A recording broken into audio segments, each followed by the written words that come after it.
ஓம் மகா கணபதியே நமக. குரு வாழ்க, குருவே சரணம். ஆன்மீக அன்பர்கள் அனைவருக்கும் இனிய ஆங்கில புத்தாண்டு நல்வாழ்த்துக்கள். நம்ம இந்த வீடியோ மூலியமாக 2025ஆம் ஆண்டிற்கான ஆங்கில புத்தாண்டு ராசி பலன்களை பார்க்க இருக்கிறோம். குறிப்பாக இந்த வீடியோவானது பார்த்தீங்க அப்படின்னாக்கா மிதுன ராசி அன்பர்களுக்கான வீடியோ. இந்த மிதுன ராசி அன்பர்களுக்கு இந்த 2025ஆம் ஆண்டானது எப்படி இருக்க போகுது அப்படின்றத பார்க்க இருக்கிறோம். இந்த 2025ஆம் ஆண்டில் இந்த மிதுன ராசி அன்பர்களானது இந்த வருட காலகட்டத்தில் ஒரு வளர்ச்சிகள் பெருகக்கூடிய ஒரு காலகட்டமாக இருந்துகிட்ருக்கு அப்படின்ற சொல்லலாம். காரணம் என்ன அப்படின்னு கேட்டிங்கனாக்கா, இந்த வருட காலகட்டத்தில் சனி பயிற்சி, ராகு கேது பயிற்சி, குரு பயிற்சி, இந்த 3 பயிற்சிகளும் இருக்க போது. இந்த 3 பயிற்சிகளில் பார்த்தீங்க அப்படின்னாக்கா சனி பகவான் ஒரு மிகப்பெரிய ஒரு மாற்றத்தை தரக்கூடிய அமைப்பில் இருந்துகிட்ருக்கார். காரணம் என்ன அப்படின்னு கேட்டிங்கனாக்கா, மிதுன ராசி என்பவர்களுக்கு முதல் தரமான யோகாதிபதி அப்படின்னு சொல்லக்கூடிய கிரகம் சனி பகவான். ஏன்னா ஒரு ஜாதகத்தில் 5, 9ஆம் அதிபதிகள் மிகப்பெரிய யோகத்தை செய்யக்கூடிய கிரகங்கள் அப்படின்றது விதிங்க. அப்போ உங்கள் ராசிக்கு 9ஆம் அதிபதி ஆண்டின் தொடக்கத்திலேயே 9ஆம் இடத்துல உட்காந்துருக்கார். அப்போ 9ஆம் இடத்தில் சொந்த வீட்டில் ஆட்சி பலம் பெறக்கூடிய காலகட்டத்தில் நீங்கள் எதிர்பார்த்த விஷயங்கள் கண்முன்னே நடக்கக்கூடிய காலகட்டம் உருவாகும். சார், எல்லா ஆண்டுமே நாங்களும் எதிர்பார்த்து தான் சார் இருக்கோம், ஆனால் என்னோட வாழ்க்கையில் ஒரு தடைகளாகவே இருந்துகிட்ருக்கு. ஓரளவு ஒருபடி முன்னேறணும்னு ஆசைப்பட்டோம்னாக்கா 4 படி சறுக்கல்களுக்கான வாய்ப்புகள் இருந்துகிட்ருக்கு.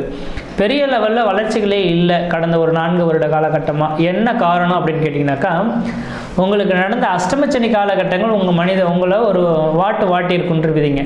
அப்போ மிதுனராசி அன்பர்களுக்கு தெளிவாக சொல்ல விரும்புகிறேங்க, வண்டி வாகன தடைகள் அதிகமாக இருந்திருக்கும்.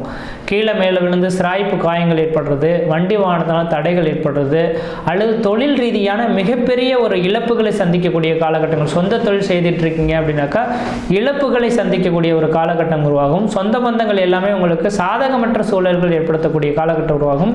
எப்படி தான் கடன் வந்ததுன்னு தெரியாது, அந்தளவுக்கு மிகப்பெரிய கடன்களால் தவிச்சிட்டு இருக்குமே அப்படின்ற மாதிரியான அமைப்புகள் அந்த அஷ்டமச்சனி காலகட்டத்தில் உங்களுக்கு சனி பகவான் கொடுத்திருப்பார். ஓகே சார், அஷ்டமச்சனி தான் விலகிடுச்சு, அதுக்கு பிறகும் ஏன் இந்த நேர காலகட்டத்தில் எங்களுக்கு வளர்ச்சிகள் இல்லை அப்படின்னாக்கா, கோச்சார கிரகமான ராகு பகவான் ராகு கேது பயிற்சி, குரு பயிற்சி, இதெல்லாம் உங்களுக்கு சாதகமற்ற பலன்கள் இருந்துட்டு இருக்குதுன்றீங்க. அதனால தான் வாய்க்கு கட்டினாலும் கை கட்டலன்ற மாதிரியான விதிகளில் நீங்கள் கஷ்டப்பட்டு இருக்கிறதுக்கான ஒரு விதிகள். ஆனால் இந்த வருட காலகட்டத்தில் பார்த்தீங்க அப்படின்னாக்கா கிரகங்கள் உங்களுக்கு சாதகமான பலன்கள் உருவாகுது. உண்மையான சொல்ல விரும்புகிறேங்க, இந்த மிதுன ராசி என்பவர்களுக்கு வாழ்க்கையில் ஒரு வளர்ச்சி நிறைந்த ஒரு காலகட்டம் தொடங்க போகுது. குடும்பத்தில் ஒரு சுப நிகழ்வுகளும் சுபகாரியங்களும், அழியா சொத்து சேர்க்கையும், வீடு மனை வாசல் வாங்குவது, கட்டுவது, குடிபெயர்றது, குலதெய்வத்துக்கு செய்ய வேண்டிய சடங்குகள் செய்கிறது, எல்லா சுப நிகழ்வுகளும் இந்த ஆண்டின் தொடக்கத்திலேயே செய்ய போகிறீங்க. அதுவும் குறிப்பாக வருகின்ற ஜனவரி மாதத்திலிருந்து மே மாத காலகட்டத்துக்குள்ளார ஒரு சுப நிகழ்வுகள் செய்ய போகிறீங்க. என்ன காரணம்னு கேட்டிங்கனாக்கா, உங்கள் ராசிக்கு பாதகாதிபதின்ற ஒரே ஒரு கிரகம் என்னன்னாக்கா குரு பகவான் தான். உங்கள் ராசி, உங்கள் லக்னக்காரர்களுக்கு இந்த மிதுன ராசி மிதுன லக்னத்தில் பிறந்திருந்தால் கண்டிப்பாக மிகப்பெரிய பிரச்சனையை கொடுக்கக்கூடிய கிரகமே இந்த குரு பகவான். அப்போ இந்த குரு பகவான் எப்பொழுதுமே 6, 8, 12 மறைந்திருக்கக்கூடிய காலகட்டங்கள் திடீர் அதிர்ஷ்டங்கள், திடீர் பணவரவுகளுக்கான காலகட்டமாக இருக்குது. அப்போ ஆண்டின் தொடக்கத்தில் ஜனவரியிலேருந்து மே மாத காலகட்டம் வரலும் நீங்கள் இந்த நேர காலங்களில் ஏதாவது புதிய தொழில் தொடங்குறதா இருந்தாலும், உத்தியோகம் பார்க்குறதா இருந்தாலும், அரசு உத்தியோகத்துக்காக முயற்சி எடுக்கக்கூடிய நபர்களாக இருந்தாலும், தனியார் துறைக்கு வேலை செய்யக்கூடிய நபர்களாக இருந்தாலும், வெளிநாடு வெளிமாநில தொடர்புகள் பெறக்கூடிய நபர்களாக இருந்தாலும், இந்த நேரத்தில் நீங்கள் வாய்ப்புகளை ஏற்படுத்தி கொடுக்கறது உங்களோட அறிவின் திறமை அப்படின்றதுங்க. என்ன காரணம்னு கேட்டிங்கனாக்கா, இந்த கிரகம் ஒரு நமக்கு தீங்கு செய்யக்கூடிய கிரகம் இன்னொரு இடத்துல மறைந்து போய் கெட்டு போய் உட்காந்துருந்தால் நமக்கு வளர்ச்சிகள் அதிகன்ற விதி. அப்போ இந்த நேரத்தில் குருவின் பார்வைகள் எல்லாமே மறைந்திருந்து இந்த குரு பகவான் பார்க்கக்கூடிய இடங்கள்லாம் சுபிச்சமடையுங்க. அதனால் தொழில் தடை இருக்கக்கூடிய நபர்களுக்கு இந்த வருடத்தின் தொடக்கத்தில் உங்களோட சுய ஜாதகத்தை எடுத்து பார்த்துட்டு ஒரு நல்ல முகூர்த்தம் பார்த்து தொழில் வளர்ச்சிக்காக ஒரு கணபதி ஹோமம் பண்ணிக்கிறது ஓரளவுக்கு நல்ல மாற்றத்தை தரும். அடுத்தது தனியார் துறையில் வேலை செய்யக்கூடிய நபர்களுக்கு பார்த்தீங்க அப்படின்னாக்கா, உங்கள் தனியார் துறை வேலை வாய்ப்பில் உங்களுக்குன்ற ஒரு அங்கீகாரம் கிடைக்கலையே, எவ்வளோ தூரம் நான் உழைச்சாலும் பார்த்தீங்கன்னாக்கா சமீபத்தில் வந்த நபர்கள் அதை தட்டி பறிச்சுட்டு போயிட்டுருக்காங்க. ஆனால் வெகு நாட்டில் இதே துறையில் நம்ம வச்சுட்ருக்கோம். ஆனால் நமக்கு வந்து பார்த்திங்கன்னாக்கா பெரிய லெவலில் இன்க்ரிமெண்ட் எதுவும் தரதும் கிடையாது. ஒரு செய்யக்கூடிய தொழிலுக்கு நல்லா செய்கிறீங்கன்னா ஒரு வார்த்தை சொல்லணும், அதுலேயும் ஏதோ ஒரு குளறுபடிகள் நம்ம கீழே தள்ளுறதுக்கான வாய்ப்புகள் இருக்குன்னு சொல்லக்கூடிய நபர்களுக்கு இந்த ஆண்டின் தொடக்கத்திலே பார்த்திங்கன்னா உங்களோட திறமைக்கும் புத்திக்கும் தகுந்த மாதிரியான பதவி உயர்வுகளும் மரியாதையும் ஏற்படக்கூடிய ஒரு காலகட்டம் உருவாகும். அதுக்கு தகுந்த மாதிரியான தொழில் வளர்ச்சியும், தொழில் மூலியமாக லாபங்கள் பெறக்கூடிய ஒரு காலகட்டமாகவும் உருவாகுன்றீங்க. அடுத்ததாக பார்த்தீங்க அப்படின்னாக்கா இந்த குரு பகவான் வந்து 12ஆம் இடத்துல வந்து உங்கள் ராசிக்கு 4ஆம் இடத்தை பார்க்க இருக்கிறார். 4ஆம் இடமானது வீடு, மனை, வாசல், வண்டி, வாகன யோகத்தை குறிக்கக்கூடிய இடங்க. அப்போ 4ஆம் இடத்தை இந்த குரு பகவான் பார்க்க இருக்கிறனால புதுமையான வண்டி வாகனங்கள் வாங்கக்கூடிய யோகங்கள் உருவாகும். பழமையான வீடுகளை இடிச்சிட்டு இப்போ புதுமையான வீடுகள் கட்டக்கூடிய அமைப்புகள் உருவாகுன்றீங்க. அதனால் வாய்ப்புகள் கிடைச்சால் இந்த ஜனவரியிலேருந்து மே மாதத்துக்குள்ளாரையே அதுக்கான அடித்தளத்தை போடக்கூடிய ஒரு ஆண்டாக இருந்துகிட்ருக்கு அப்படின்ற சொல்லலாம். தாயாரின் உடல்நிலையில் ஏதாவது பிரச்சனைகள் இருந்தால் இந்த வருடத்தில் ஆண்டின் தொடக்கத்திலே தாயின் உடல்நிலையிலிருந்து உடலில் பிரச்சனைகள்லேருந்து முழுமையாக நீங்கி வரதுக்கான ஒரு காலகட்டங்களாக உருவாகுன்றீங்க. அடுத்தது பார்த்தீங்கன்னாக்கா உங்களோட ராசிக்கு 6ஆம் இடத்தை பார்க்க இருக்கிறார். 6ஆம் இடம் உத்தியோகஸ்தானம் அப்படின்ற சொல்லக்கூடிய இடங்க. எல்லா இடமே 6ஆம் இடம் ருணம், ரோகம், சத்ரு, எதிரி, பகை, கடன் சொல்லுவாங்க. ஆனால் இருந்துட்டாலும் கூட 6ஆம் இடம் தான் ஒரு மனிதனுக்கு உத்தியோகத்தை கொடுக்கும். ஒருவேளை அரசு உத்தியோகத்துக்காக நான் எதிர்பார்த்து காத்துட்ருக்கேன் சார், எனக்கு ஒரு அரசு உத்தியோகம் கிடைக்குமா அப்படின்னு எதிர்பார்க்கக்கூடிய நபர்கள் கண்டிப்பாக இந்த ஆண்டில் உங்களுக்கு அரசு உத்தியோகத்துக்கான வாய்ப்புகள் எழுதப்பட்டுருச்சுன்னு சொல்லலாம். அப்போ நீங்கள் கண்டிப்பாக இந்த நேரத்தில் முயற்சி எடுத்து பாருங்கள். வருகின்ற 2025 மேக்குள்ளாரையே அரசு உத்தியோகத்தில் போய் உட்காரத்துக்கான வாய்ப்புகள் அதிகமாக உருவாகும். நோய் நொடி பிரச்சனைகள் இருக்கக்கூடிய நபர்களுக்கு நோய் பிரச்சனைகளுக்கு தீர்வு ஏற்படும். கடன் பிரச்சனைகள் இருக்கக்கூடிய நபர்களுக்கு தொழில் மூலிமா லாபங்கள் ஏற்பட்டு கடனை அடைக்கக்கூடிய ஒரு ஆண்டாக இந்த வருடமானது இருக்க போகுது. அதே போல் 8ஆம் இடத்தை இந்த குரு பகவான் பார்க்க இருக்கிறார். 8ஆம் இடத்தை குரு பகவான் பார்க்கறதுனால 8ஆம் இடம் திடீர் அதிர்ஷ்டம், திடீர் பணவரவுகள் அப்படின்ற விதிங்க. இதில் ஒரு விதிகள் இருக்குங்க. யோகமான கிரகங்கள் யோகமான பலன்கள் செய்வதை காட்டிலும் அசுபமான கிரகங்கள் இன்னொரு இடத்துல அசுபமான இடத்துல மறைந்து போய் அந்த இடம் பார்க்கக்கூடிய இடங்கள்னால திடீர் அதிர்ஷ்டங்கள், திடீர் பணவரவுகள் ஏற்படுத்தி தருன்றீங்க. உங்களுக்கு பாதகாதிபதி சொல்லக்கூடிய கிரகம் குரு பகவான் 12ஆம் இடத்தில் மறைந்து அவர் பார்க்கக்கூடிய இடமானது உங்கள் ராசிக்கு 8ஆம் இடத்தை பார்க்குறார். 8ஆம் இடமானது திடீர் அதிர்ஷ்டம், திடீர் பணவரவுகளை ஏற்படுத்தக்கூடிய காலகட்டங்க. அப்போ இந்த நேர காலகட்டத்தில் அது வெளிநாடுகளில் இருக்கக்கூடிய நபர்கள் நீங்கள் நிறைய பேர் கேட்டுட்ருக்கீங்க, சார் எங்களுக்கு லாட்ரி யோகம் இருக்கா, லாட்ரி யோகம் இருக்குதுன்னா எனக்கு லக்கி நம்பர் ஏதாவது சொல்லுங்கள், எந்த காலகட்டத்தில் இருக்குது அப்படின்றத சொல்லுங்கள் அப்படின்றத மாதிரி நிறைய பேர் கேட்பாங்க.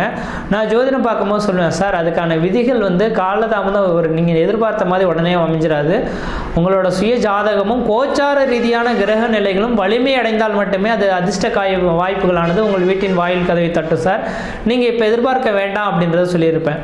ஆனால் இந்த வருட காலகட்டத்தில் அதுவும் மிதுன ராசி என்பவர்களுக்கு ஆண்டின் தொடக்கத்தில் ஜனவரியிலேருந்து மே மாத காலகட்டத்துக்குள்ளார அதிர்ஷ்ட காத்துகள் வீட்டை உங்களை தட்டக்கூடிய காலகட்டமாக உருவாகும். அப்போ அயல்நாட்டில் இருக்கக்கூடிய நபர்கள் ஏதாவது லாட்ரி சம்மந்தமாக முயற்சி எடுக்கிறீங்க அப்படின்னாக்கா கண்டிப்பாக இந்த நேரத்தில் உங்களோட சுய ஜாதகத்தை எடுத்து பார்த்துட்டு லக்கி நம்பரை செலக்ட் பண்ணி நீங்கள் முயற்சி எடுக்கிறது ஓரளவுக்கு நல்ல பலன்கள் தரும்.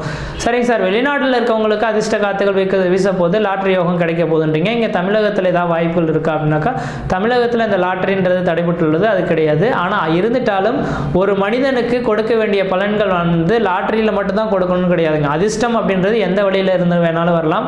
உங்களுக்கு யாரோ உங்களோட பூர்வ புண்ணிய சொத்து சோகங்கள்னால லாபங்கள் ஏற்படலாம். அன்னைக்கே ஒரு நாள் கொடுத்து வச்சிருப்பீங்க, இந்த நேர காலகட்டத்தில் சொற்ப பணத்தை கொடுத்திருந்தாலும் இந்த நேர காலகட்டத்தில் வட்டி முதலமாக கிடைக்கக்கூடிய அமைப்புகள் உருவாகும். யாரோ ஒரு சில நேரத்தில் கஷ்டப்படக்கூடிய நேரத்தில் ஒரு சின்ன தொகையை நீங்கள் கொடுத்து உதவி பண்ணியிருப்பீங்க. அவங்க இந்த நேர காலங்களில் உயர்ந்து நின்று உங்களால் ஒரு மிகப்பெரிய ஒரு உச்சத்தை தொட்டிருப்பாங்க. அந்த நபர்கள் உங்களை சந்தித்து மிகப்பெரிய ஒரு கிஃப்ட் கொடுக்கறதுக்கான வாய்ப்புகளும் இந்த ஆண்டு காலகட்டத்தில் இருக்க போகுது. அப்போ ஏதோ ஒரு விதத்தில் இந்த மிதுனராசி என்பர்கள் ஜனவரியிலேருந்து மே மாத காலத்துக்குள்ளார அதிர்ஷ்டத்தை அனுபவிக்க போகிறீங்க அப்படின்றது மட்டும் தெளிவாக சொல்ல விரும்புகிறேன். அதே போல் தொழில் சார்ந்த விஷயங்களில் பார்த்தீங்கன்னா ராசிக்கு 10ஆம் இடத்துக்கு இந்த குரு பகவான் சரி பகவான் வர இருக்காருங்க. அப்போ தொழிலில் இருக்கக்கூடிய பிரச்சனைகளுக்கு இல்லாமல் தீர்வு ஏற்பட போகுது, தொழிலில் லாபங்கள் ஏற்பட போகுதுன்றீங்க.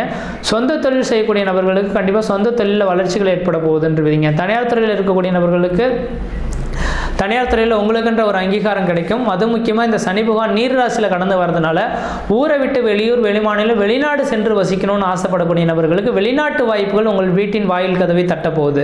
அதனால் வாய்ப்புகள் கிடைச்சா வெளிநாடு உத்தியோகத்தை பயன்படுத்திங்க. அதே வேளையில் உங்களோட சுயஜாதத்தையும் எடுத்து பாருங்கள். காரணம் என்னென்னாக்கா அவங்களோட சுயஜாதம் தான் வெளிநாட்டுக்கு போய் நிரந்தரமாக தங்கி இருப்பீங்களான்னு சொல்லக்கூடிய இடம். உங்களோட சுயஜாதத்தில் லக்னத்துக்கு 7, 9, 12ஆம் அதிபதியோ கிரகத்தின் திசைகளோ புத்திகளோ நடந்தால் மட்டும்தான் ஊரை விட்டு வெளியூர், வெளிமாநிலம், வெளிநாடு தொடர்பு பெறும். அப்போ அந்த விதிகள் இருக்கான்றது பார்த்துட்டு முயற்சி எடுக்கிறது நல்லாயிருக்கும். ஆனால் கோச்சார ரீதியாக உங்களுக்கு வெளிநாட்டு தொடர்புகள்னால ஆதாயங்கள் பெறக்கூடிய ஒரு காலகட்டமாக இந்த நேரம் இருந்துட்டுன்ற விதிங்க. இந்த நேரத்தில் ஏதாவது பழமையான வண்டி வாகனங்கள் வித்துட்டு புதுமையாக வண்டி வாகனங்கள் வாங்கணும்னாக்கா ஆண்டின் தொடக்கத்திலே வாங்கிக்கிங்க, ஓரளவுக்கு நல்ல பலன்களை தரும். படிப்புக்காக ஊரை விட்டு வெளியூர், வெளிமாநிலம், வெளிநாடு தொடர்பு என்று படிப்புக்கான வாய்ப்புகள் கிடைக்கிற மாதிரி தெரிஞ்சதுனாக்கா மிதுனராசி என்பவர்கள் கண்டிப்பாக இடமாற்றம், வெளிநாடு கிளம்புறதுக்கான ஒரு இடமாற்றங்களானது இருந்துட்டு இருக்கு. நோய் சார்ந்த விஷயங்கள் ஏதாவது குடும்பத்தில் உடல் ரீதியாக பாதிக்கப்பட்டு கஷ்டப்பட்டு வெகு நாட்களாக இருந்துட்டு இருக்கீங்கன்னாக்கா கண்டிப்பாக நோய் பிரச்சனைகளானது தீர்வுக்கு ஏற்படும். அதே போல் இந்த குரு பகவான் பார்த்தீங்கன்னாக்கா ஜென்மத்துக்கு வரப்போகிறாருங்க. 2025 மே மாதத்துக்கு பிறகு குரு பகவான் ஜென்மத்துக்கு வரப்போகிறார். ஜென்மத்தில் குரு பகவான் வந்தால் கொஞ்சம் மன அழுத்தங்கள் இருந்துட்டாலும் கூட அவன் பார்க்கக்கூடிய இடங்கள் எல்லாமே சுபிச்சம் அடையும்.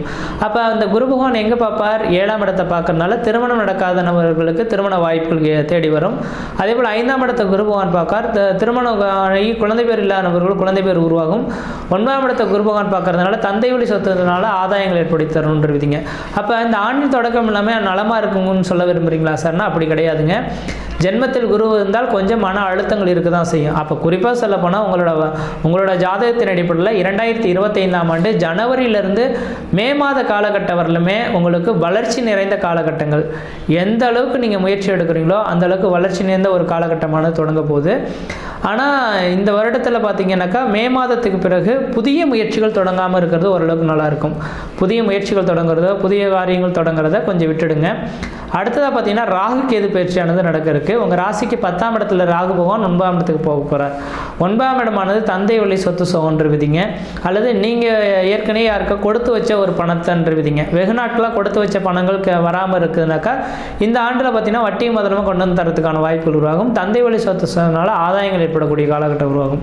அடுத்ததாக பார்த்தீங்கன்னாக்கா 3ஆம் இடத்துக்கு கேது பகவான் பயிற்சியாக போகிறார். 3ஆம் இடமானது முயற்சி ஸ்தானம், வெற்றி ஸ்தானம்னு சொல்லக்கூடிய அமைப்புங்க. அப்போ இந்த கேது பகவான் 3ஆம் இடத்துல இருந்தார் அப்படின்னாக்கா கண்டிப்பாக நீங்கள் எடுக்கக்கூடிய முயற்சிகள் எல்லாமே உங்களுக்கு சாதகமான பலன்கள் ஏற்படுத்திருக்கும். உங்களோட முயற்சிகள் எல்லாமே பார்த்தீங்கன்னாக்கா மன நிம்மதி மன சந்தோஷத்தை ஏற்படுத்துறது மட்டும் இல்லாமல் எதிர்கால திட்டத்துக்கு தகுந்த மாதிரியாக திட்டத்தை தீட்டக்கூடிய அளவுகளுக்கு தெளிவான சிந்தை பிறக்கக்கூடிய விதிகளாக உருவாகுன்ற விதிங்க. அப்போ இந்த 2025ஆம் ஆண்டு மே மாத காலகட்டங்கள் உங்களுக்கு மே மாதம் வரலுமே ஓரளவுக்கு வளர்ச்சிகள் இருக்குது. மே மாதத்துக்கு பிறகு கேது பகவானால் வளர்ச்சிகள் இருக்குன்ற விதிங்க. அதனால் இந்த ஆண்டில் நீங்கள் செய்யக்கூடிய விஷயங்கள்ல முன்பகுதியில் எல்லாமே சுப நிகழ்வுகளை செய்துக்குங்க. பிற்பகுதியில் அப்படியே நடுத்தரமாக நீங்கள் சென்றுட்டு போகிறது தான் ஓரளவுக்கு நல்லா இருக்குன்றீங்க.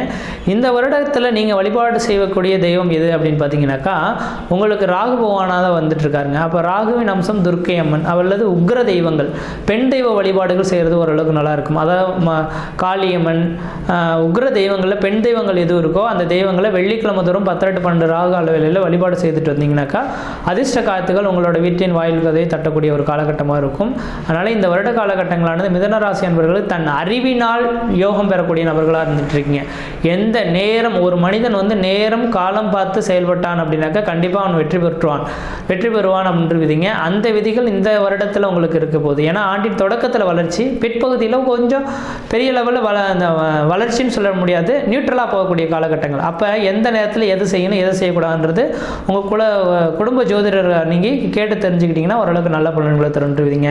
மற்ற விதத்தில் உங்களுக்கு எந்த விதத்தையும் தோஷங்களோ பாதிப்புகளோ சொல்கிறதுக்கான வாய்ப்பு கிடையாது. சீரும் சிறப்புமாக இருப்பீங்க, நலமாக இருப்பீங்க. நன்றி, வணக்கம்.